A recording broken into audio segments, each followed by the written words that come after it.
सभी का ये सवाल रहता है, और संगठन से नहीं। हम तो ऐसे हैं कि कभी कभी मां से पूछते हैं कि तुमने हमारे लिए क्या किया, जिससे सवाल किया नहीं जा सकता। और जो मां कर देती है, दुनिया में कोई दूसरा कर नहीं सकता। उसका एहसान उतार नहीं सकते, चाहे अपना कतरा कतरा भी कर दें, तब भी वो एहसान नहीं उतार सकते। मां से भी सवाल कर लेते। तो एक समाज संगठन भी होता है, उससे भी सवाल रहता है कि इतने साल हो गए हमें जुड़े हुए, ये पैलेस बुक किया, पैसा दिया होगा आप सबने, खाना बना होगा उसका पैसा भी आपने दिया, ये माइक लगा है ये भी आपकी जेब से आया है, ये मत्था टेक रहे हैं ये भी आपकी कमाई है। तो एक सवाल आना वाजिब है, वो नाजायज नहीं है। मां से सवाल नाजायज है, संगठन से सवाल नाजायज नहीं है। अगर पूछ लिया जाए कि इतने सालों में क्या किया, वहां नाजायज नहीं। और उस सवाल का एक जवाब था जो मैंने शुरुआत की, और आप भूल गए होंगे क्योंकि अब यह अनाउंसमेंट नहीं होती कि पंडाल में हमारी प्रार्थना है, पंडाल में दरबार लगा है और कोई बीड़ी सिगरेट ना पिए। यह अनाउंसमेंट 10 साल से नहीं हुई। और एक ऐसी कौम के लिए जिसके बारे में आज भी लोगों का ख्याल है, आज भी, क्योंकि उन्होंने आदर्श नहीं देखी, उन्होंने बाकी शेष कौम देखी, बाकी बची हुई। आदर्श के यहां नहीं आए वो इस पंडाल में, यहां योग अमृत में नहीं बैठे। उनका आज भी ये ख्याल है कि वाल्मीकि समाज की शादी जब होती है तो बिना झगड़े के समाप्त नहीं हो सकती, झगड़ा जरूरी है। उस कौम जिसके बारे में ये ख्याल थे, और मैंने भी देखा, हमारा वाल्मीकि अनंत है घर के थोड़ी सी आगे, जब पंचायत हुआ करती थी प्रगट दिवस के लिए, मंदिर की कोई चीज बनाने के लिए पंचायत होती थी, तो अंदर पंचायत में जाने का अधिकार तो औरतों को नहीं होता था, बच्चों को भी नहीं होता था। मगर मंदिर के बाहर लाइन लगा के औरतें खड़ी रहती थी, बच्चे भी, और औरतों को ये नहीं था कि क्या हो रहा है, औरतों को डर होता है कि झगड़ा ना हो जाए। मेरा आदमी भी अंदर है, मेरा बेटा भी अंदर है, मेरा ससुर भी अंदर है, अंदर कहीं लड़ाई ना हो जाए, और कई बार हो जाती है। और आज जो आदर्श ने जो परंपराएं कायम की है, उसका परिणाम है कि आप इस तरह से सुबह शायद 10 बजे आ गए होंगे, कई लोग, कितनी बार लाइट गई होगी पता नहीं मुझे, रास्ता भी कैसा रहा होगा आपका, कोई बस में आया, कोई ऑटो में आया, कोई छोटे हाथी में बैठ के आया, और मोटरसाइकिल वाले बिल्कुल धूप में आए होंगे। उसके बावजूद आप यहां जो बैठे हैं, ये जो सोच है, ये भी हमने पिछले कुछ सालों में बदली। नहीं तो उससे पहले क्या होता था? उससे पहले तो अगर धर्म के नाम पे बुलाया जाना है, धर्म, तो धर्म के नाम पे एक ही चीज नजर आती थी, भंडारा, लंगर, बस एक ही दिमाग में होता था। दादी बच्चों को भी समझा के चलती थी कि आज वहां खाना है, खाने के हिसाब से आते थे लोग, सीखने के हिसाब से नहीं आते थे। और हमने खाना भी बदल दिया। खाने को भी मैंने कहा भी सिंपल से सिंपल पे आ जाओ,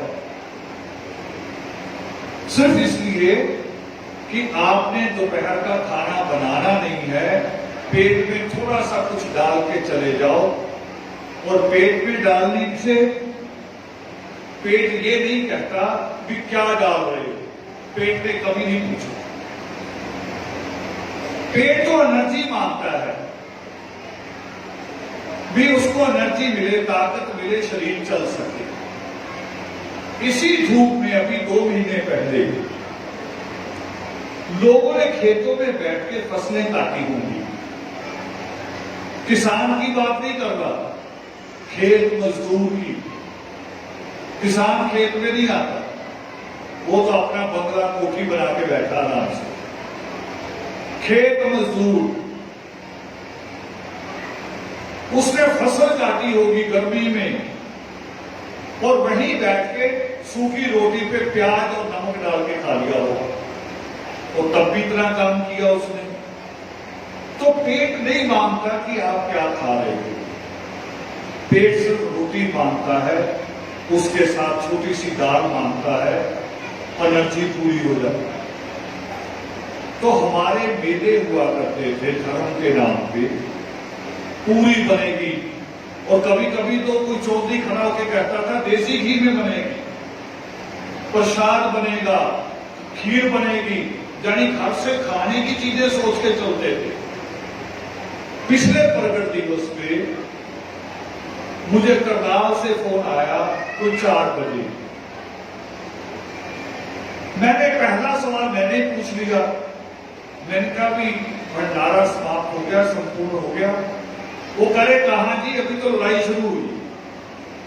मैंने कहा लड़ाई, वो क्यों? वो करे खाने वाले रख बैठे हैं, हम सोच रहे जो खाने के लिए बैठे पहले उनको दे, मगर वो जो प्रधानों के बच्चे, चौधरियों के बच्चे डब्बे लेके आए हुए हैं, वो कह रहे मैं चौधरी का बच्चा हूं, मेरा डब्बा पहले भर दो। तो इस चीज को हमने बदला, और बदलने के लिए अब याद करेंगे थोड़ा सा। ये मैं नहीं, मेरे आने का इंतजार ना किया करो। आपके पास नित्य-नेम है, हर घर में है, हर हाथ में है। कई घर तो ऐसे हैं जिस घर में सबका बच्चों ने अपना अपना नित्य-नेम लपेट के रखा हुआ रुमाल, माँ ने अपना रख रखा हुआ है। कई माएँ ऐसी पर्स में रखती हैं कि कहीं जाना होगा तो रास्ते में भी नित्य-नेम करेंगे। ये रास्ता नित्य-नेम भी देता है। और अभी थोड़ा सा रिलैक्स रहते हो तो थोड़ी सी प्रार्थना करूंगा, अभी सीधी पालती मार दो, सीधी पालती एकदम सीधी, और ये उल्टा हाथ लेफ्ट हैंड नीचे और राइट हैंड उसके ऊपर, ऐसे बिल्कुल बराबर अंगूठे जोड़ लेने हैं। फिर इसे झोली में रखना। हम पाठ भी करेंगे, मैं जहां से बात कर रहा हूं वो पाठ करेंगे। आमतौर पे नित्य-नेम का पाठ होगा योगामृत। योगिमा का समय नहीं रहता, क्योंकि योगिमा का समय होता है या दिन उदय हो रहा हो या शाम हो रही हो, यानी दिन और रात जब मिल रहे हो, दोनों नजर आ रहे हो, योग हो रहा हो, दोनों का मिलन हो रहा हो, तब योगिमा का पाठ होता है। उसी को लेके हमने योगिमा पर्व बनाया। अब लास्ट में बाद में बात बताऊंगा, एक और थोड़ी मजाक की बात भी। हम पाठ करेंगे, योगिमा का पाठ करेंगे सारे लोग, जो बोल सकते हैं मेरे साथ बोलेंगे। जो बोले सो निर्भय,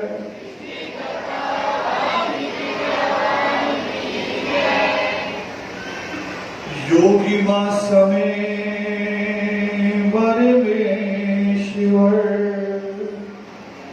हम बैठे हैं द्वार, हाथ दे कर राखना विनती बारंबार।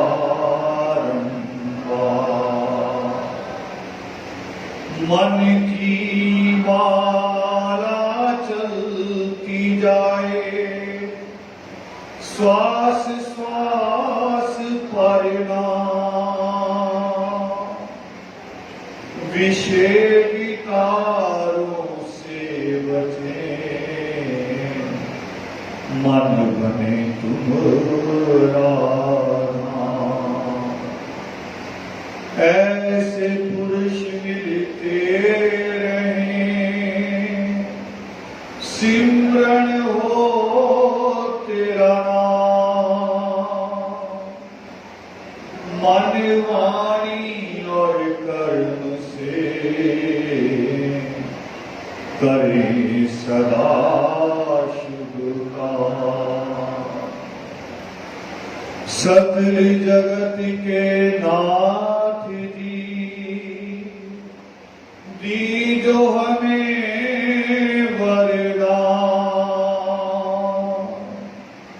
शांति और संतोष दो, बख्शो दूर ज्ञान।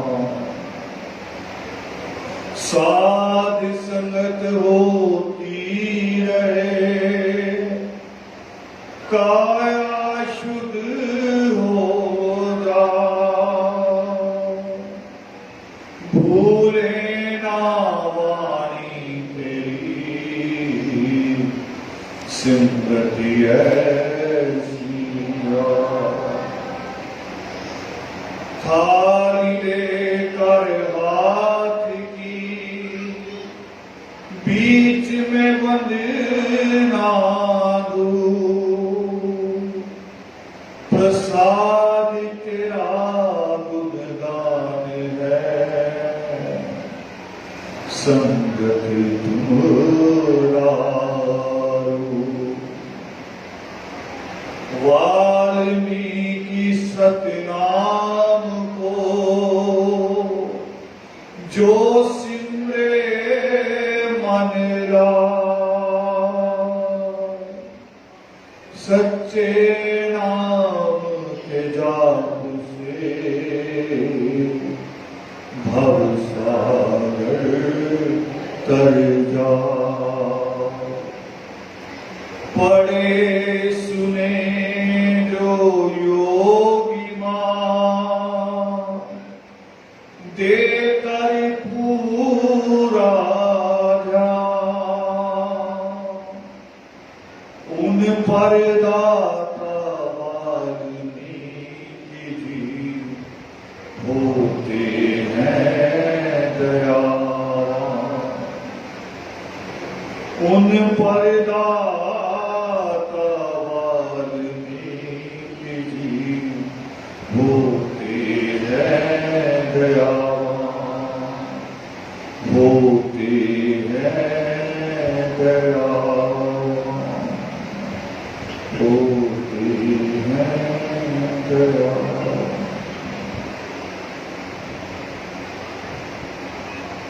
योगी माँ का पाठ किया, उसी की पंक्तियां हैं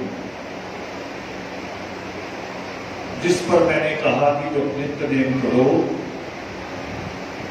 तो रावण की जरूरत नहीं है। रावण की जरूरत नहीं कि रावण समझाए। आत्मा और परमात्मा के बीच में कोई होना ही नहीं चाहिए, कोई भी नहीं होना चाहिए। कबीर साहब कहते हैं, श्लोक बोलते कबीर साहब, आत्मा का बात और परमात्मा की बात को छोड़ के कहते हैं, ईश्वर के घर की बात करते हैं। हम जो कहते हैं, एक हमारा श्लोक आता है अक्षरमाला में कि गति हो बेग से अति लगे ना देर, दर्शन पाऊं तेरा मैं हो जीवन की सो। ये जो इच्छा है उस परमेश्वर में समा जाने की, आत्मा परमात्मा में विलीन हो जाए, ये जो इच्छा है उसका दूसरा नाम मृत्यु है। मगर मृत्यु शब्द से डरते हैं और परमात्मा की तरफ जाने में, उसमें विलीन हो जाने की इच्छा हर पल रखते हैं। तो कबीर साहब उसको कहते हैं, वो जो कि गति हो वेग से अति लगे ना देर, उसको कबीर साहब कहते हैं, उस रास्ते को कहते हैं कि प्रेम गली अति साधरी। सांधरी का अर्थ होता है तंग, बहुत छोटी है, रास्ता बहुत तंग है। वो कह रहे प्रेम गली अति साकरी, या में दो ना समाई, कि दो इकट्ठे नहीं निकल सकते। इतनी तंग गली है जो ईश्वर के घर को जाती है, उसमें दो इकट्ठे नहीं जा सकते। और दो कौन? वो दो को आगे बताते हैं कबीर साहब, दो कौन? वो कह रहे जब मैं था, जब मेरी मैं है मेरे साथ, मेरा अहंकार मेरे साथ है, जब मैं था तब हरि नहीं, अब हरि मैं नहीं। कह रहा अगर मैं बन के जाऊंगा कि मैं आ रहा हूं, बूंद कहे और बूंद समुद्र को कहे कि मैं कुछ हूं, तो आपको भी हंसी आएगी कि समुद्र के आगे बूंद क्या है, मगर अंश उसी का है। और जब बूंद मान ले कि मैं नहीं हूं, मैं तुम्हारा ही अंश हूं, मैं तुम्हारा ही हिस्सा हूं, मैं मिट जाना चाहती हूं, मिट जाना। सोचो, आप कभी करके देखना, हाथ में कटोरी लेना पानी की भरी हुई, और एक बूंद हाथ में ले कैसे टपकाना,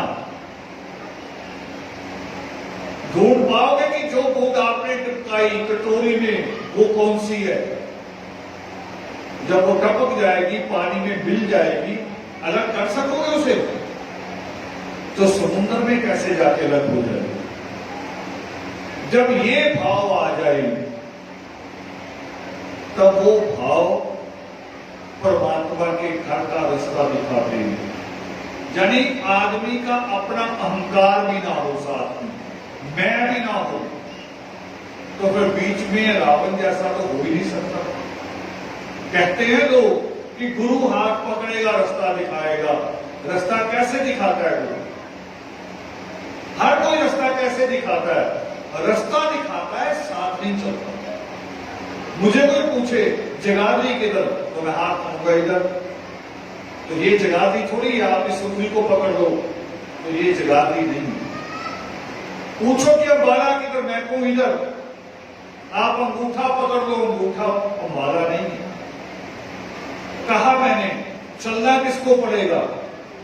चलना आपको पड़ेगा, पुरुषार्थ आपको करना होगा। तो उसी योगिमा में हम जो बात कर रहे थे पहले, जो बात हम कर रहे थे,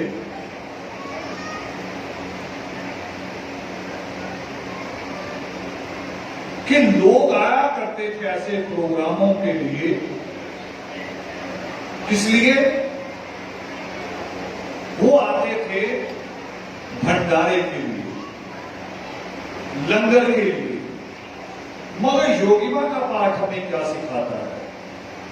योगिमा का पाठ कहता है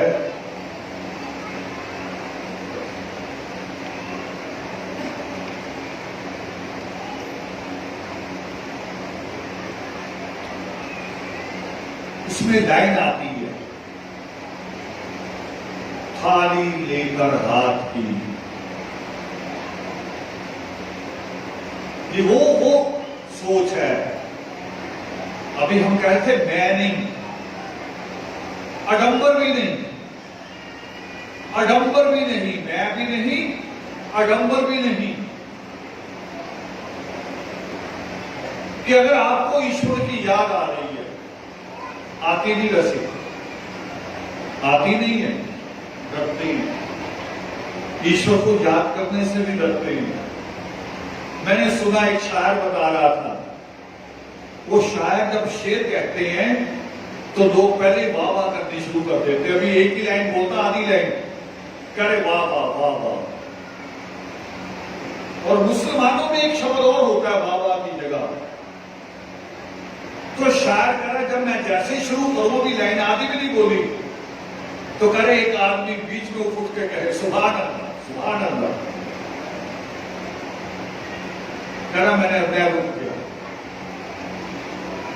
मैं रुक गया क्योंकि मैं लाइन कभी पूरी भी ना करूं फिर रुक जाए। तो मैंने सोचा करा पूरा कैसे करूं।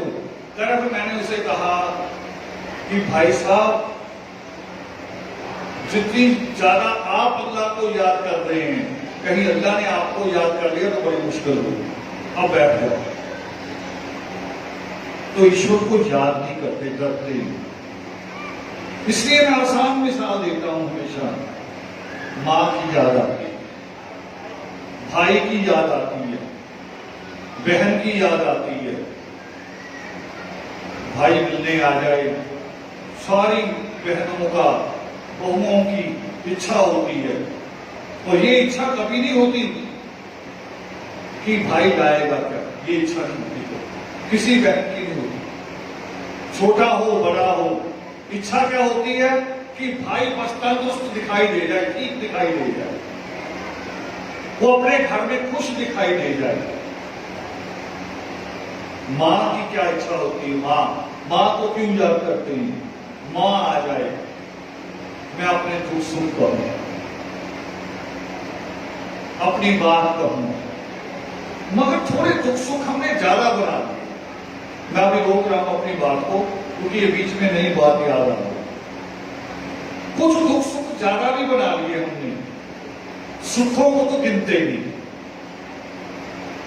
सुख हो मान लो नया स्कूटर खरीदा तो उसको तो अपने हिस्से में डाल दिया। करे ये सीजन मैंने बड़ी मेहनत की, मंडी में खूब डट के काम किया, ऑफिस में ओवर टाइम लगाया और जो पैसे मिले फिर मैंने स्कूटर ले लिया, वो तो अपने हिस्से में। और आते आते नया स्कूटर लेके आ रहे हैं, आते आते स्कूटर में कहीं किसी के साथ थोड़ी सी खरोंच लग जाए स्कूटर को, उसका थोड़ा सा रंग उखड़ जाए तो सीधा और आ जाए रास्ते में वाल्मीकि अनंत आ जाए, सीधा परमात्मा को दोष देते मैंने तुम्हारा क्या बिगाड़ा, मैंने नया लिया था खरोंच लगवा दी।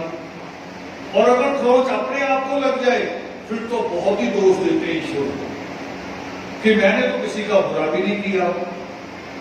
क्योंकि हम कौन है, हम खुद ही जज हो जाते हैं, अपने खुद ही दोषी, खुद ही वकील, खुद ही जज, दूसरे को फैसला नहीं करने देते। मैं भी ऐसे सोचा करता था, कभी सीख रखा था। मोहल्ले में कुछ लोग फिक्स किए होते हमने कि ये बुरे हैं और सुबह उठते ये सामने ना आ जाए, अपने आप ही बुरे बना रखे होते हैं और कभी ये भी नहीं सोचते कि मेरा बुरा क्या किया इसने।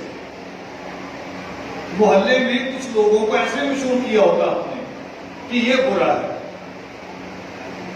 तो मैं भी उठता नहाता धोता और 3-4 घर छोड़ के वाल्मीकि अनंत है हमारे घर से निकलता तो बड़ा संभल के निकलता कि सामने कौन पड़ेगा, कोई गलत आदमी न पड़ जाए। कई समय ऐसे ही करता रहा और एक दिन मैं पहुंचा ऐसे ही करते करते, एक आदमी झगड़ा भी था हमारा थोड़ा सा उनके साथ और वो सामने आ गया और मंदिर तक मैं अपने माथे को बड़ा बुरा सा मुंह बना के मंदिर तक जा रहा हूं। मगर जैसे ही मैंने वहां नमन किया उठा तो फिर ईश्वर से के मैंने कहा कि मैं जज कैसे, वो मेरे लिए बुरा है क्योंकि झगड़ा ना हमारा तो उसके लिए मैं बुरा, उसका बुरा शख्स कौन है सबसे बुरा, जिससे उसका झगड़ा वो मैं हूं। और हम में से कौन सच में बुरा है ये फैसला हम थोड़ी करेंगे। कुछ बातें हमने ऐसी समझ नहीं होती। तो बहु बेटियों से बात कर रहा हूं मैं आपसे। कुछ दुख आप वैसे ही बना लेती हैं, होते नहीं है। कुछ दुख होते नहीं है। योग सिद्ध में सृष्टिकर्ता वाल्मीकि दयावान कहते हैं कि सुख और दुख कुछ भी नहीं, हमारे अनुभव करने पे हम सोचते कैसे हैं। अभी मेरे पास सुनील आया, कड़ाई फराटा लगा दें आपके लिए। मैंने कहा बाकी में तो ऐसे ही बैठे हैं, मुझे भी ऐसे ही रहने दो। अनुभव पे है। मैं बहुत गर्मी महसूस करूं तो लगेगी, और मैं सोचूं कि मेरी बात ज्यादा महत्वपूर्ण है, मुझे अपनी बात जो पूरी करनी। मेरे बच्चे आए हैं, ये बात के बिना ना चले गए तो गर्मी याद ही नहीं देगी। मां को गर्मी याद रहती रसोई में। रसोई में तो कोई पंखा नहीं होता, रसोई में कोई एसी नहीं होता, किसी की रसोई में नहीं होता। और मां सुबह 5 बजे घुस जाती है, दोपहर को 2 बजे भी वही होती है, रात को 11 बजे भी। उसको गर्मी क्यों नहीं लगती? क्योंकि उसका अपने बच्चों की भूख ज्यादा बड़ी लगती है। गर्मी छोटी हो जाती है, बच्चों की भूख बड़ी होती है उसके आगे, तो वो कहीं मैं बड़ी भूख को मिटाऊं। तो मैं भी उसी भूख के लिए बैठा हूं, और वो भूख कौन सी मैंने छोड़ दी बीच में वो बात। मगर जरूरी बात जो मुझे लगी, परिवार में मेरे पास की ऐसी बातें आती हैं। और बात क्या है उसको साधारण सा बता रहा हूं। कभी 4 औरतें जब इकट्ठी बैठती हैं, 4 औरतें जब इकट्ठी बैठती हैं, चुटकुले आदमियों के बने हुए हैं, चुटकुले आदमियों के हैं। वो कह रहे हैं चुटकुले आते हैं कि बड़ा खुश आज, करे क्यों खुश अभी आज, कह पत्नी मायके गई। ये चुटकुले आदमियों के। मगर औरतें सोच के देखें कि औरतें क्या करती हैं जब 4 औरतें इकट्ठी बैठती। एक और शुरू होती है पहले, पता नहीं वो सचमुच में भी हो सकती है। पहले एक और शुरू होती है कि मेरा आदमी ने मुझे बड़ा तंग कर रखा है। क्या करने आए हो? ये ध्यान नहीं है तब भी जाएगा, बैठ जाओ।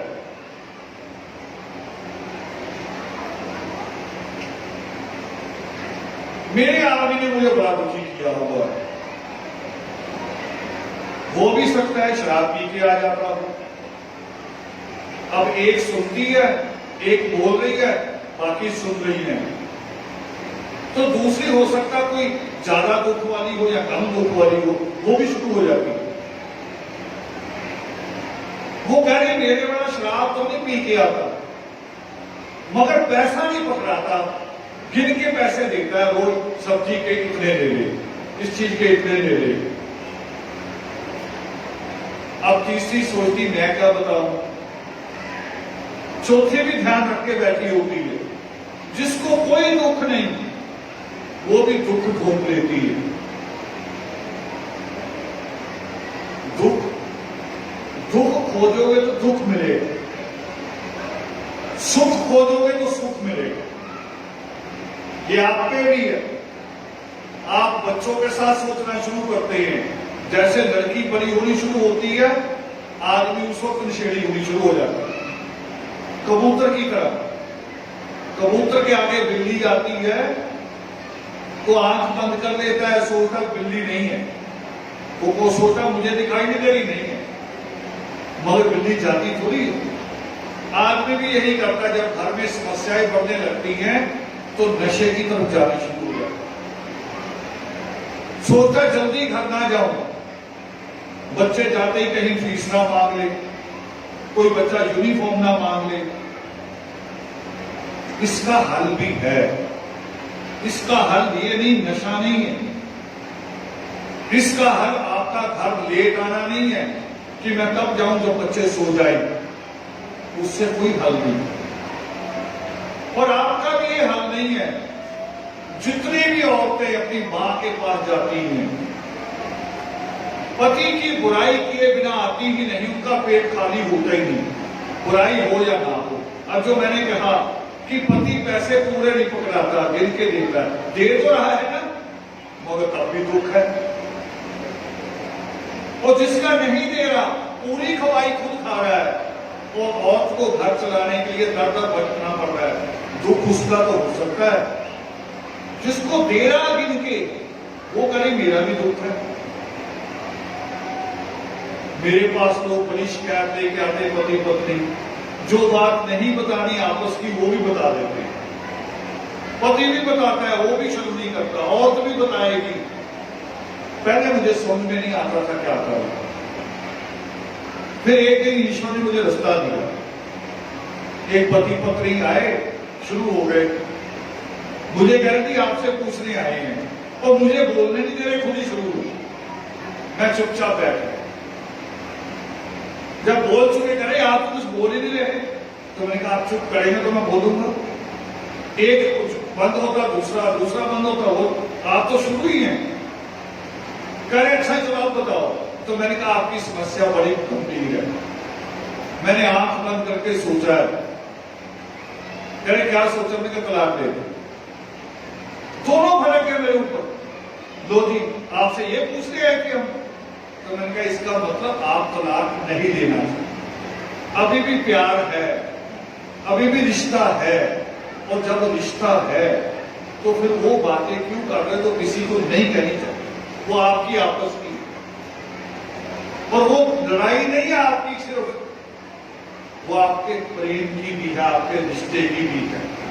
और रिश्ते में सारा कुछ होगा, रिश्ते में छांट छांट के नहीं होगा, छांट छांट के नहीं हो सकता। छांट छांट के आपका गमला होता है, गमला, गमले में पेड़ नहीं लगता, छांट छांट के गमला होता है कि कौन सा पौधा लगाना, और उसमें और कुछ ना पैदा हो जाए। मगर जो कुदरत का बनाया हुआ जंगल होता, वो छांट छांट के नहीं होता, उसमें सुख दुख फूल कांटे सारा कुछ बराबर होता है, सब कुछ बराबर होता है, पूरे जीवन में रहेगा सारा कुछ बराबर। जो बात मैंने वो कही कि उसका रास्ता भी खोजेंगे कि बच्चों की जरूरतें, मैंने आज ही लिखा, एक हफ्ते से लिख रहा हूं, डाल नहीं रहा हूं, एक हफ्ते से पूरा कर रहा था, और आज मैंने लखनऊ वालों को भेजा पहले दिन। मैं कहा एक बार पढ़ लो मैंने जो लिखा। वो कह रहे थे सेमिनार में हम इसे क्यों बांटेंगे, यही पॉम्पलेट। तो मैंने कहा फिर पूरे भारत के लिए छाप देते, सबको ही दे देंगे। उसमें हमने इसी रास्ते पे बात की है। मेरे हाथ में ये ताकत नहीं है कि मैं आपकी कमाई बढ़ा दूं, ये नहीं है। ये एमएलए वगैरह आते हैं, सरकारें आती हैं, ये कोई सरकारें भी आपकी कमाई कमी का कोई काम नहीं करती। सोचे जाओ, अभी भी 3 महीने बाद इलेक्शन है, आप सोचो कि 3 महीने बाद मेरा जीवन बदल जाएगा, किसी का नहीं बदला। सबसे बड़ी उम्र का आदमी यहां कौन है? तो आदमी भी नहीं बता रहे औरतों की तरह उम्र, औरतें नहीं बताती, आदमी भी नहीं बताती। कितने इलेक्शन देखे होंगे? 20 एक इलेक्शन तो देखे होंगे, छोटे बड़े बीच बीच में भी आते। कुछ बदला जीवन में?